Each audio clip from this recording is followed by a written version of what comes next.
সকাল ঘুম ভাঙতেই ব্রাশ নিয়ে হাজির। তারপর কি বর পরোটা আর ঘুগনি নিয়ে এসছে।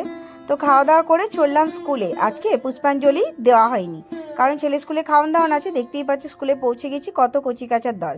বাড়ি এসে দেখি বর এখানে আলুর দম, একটা ল্যাবড়া আর কিছু বানিয়েছে, খিচুড়ি। যাই খেয়ে দিয়ে আমি রেস্ট নিচ্ছি, আর তো ঠান্ডা লেগেছে। তার মধ্যে এখানে আমরা চললাম বিকেলবেলা একটু ঠাকুর দেখতে।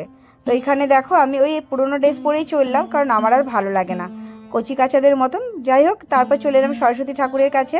এটা ওদের স্কুলেই এক্সিবিশন ছিল আর ঠাকুর পুজো ছিল। তো দেখো কি সুন্দর লাগছে না। যাক, এক্সিবিশনে আমরা বসে গেছি, কি সুন্দর বাচ্চারা করেছে সেটাই দেখছি, বেশ মজাও লাগছে। ছেলে তো খুব খুশি। তো যাই হোক, দেখতে পাচ্ছ কত সুন্দর করে বোঝাচ্ছে ওরা, মানে বাচ্চারাও বুঝবে। তারপর আমরা চললাম টোটো করে একটা মেলা, মেকাল মেলা বালিতেই হয়। তো দেখো চলে এসেছি, এখানে একটা থিম পুজো হয়, তো সেখানেই দাঁড়িয়ে আছি। এইভাবে আমাদের মোটামুটি সন্ধ্যেটা যাচ্ছে। আর তোমাদের কেয়ার কীভাবে কাটছে অবশ্যই কমেন্ট করতে ভুলো না। আর প্লিজ পাশে থেকো, পাশে থাকলে আমার মোটিভেশনটা বাড়ে। দেখতে পাচ্ছ কি সুন্দরভাবে ঠাকুরটা বেরিয়ে এলো। তো খুব সুন্দর লাগলো। তোমাদের কেমন লাগলো অবশ্যই কমেন্ট করে জানিও। আর কে কোথা থেকে দেখছো জানাতে কিন্তু ভুলো না।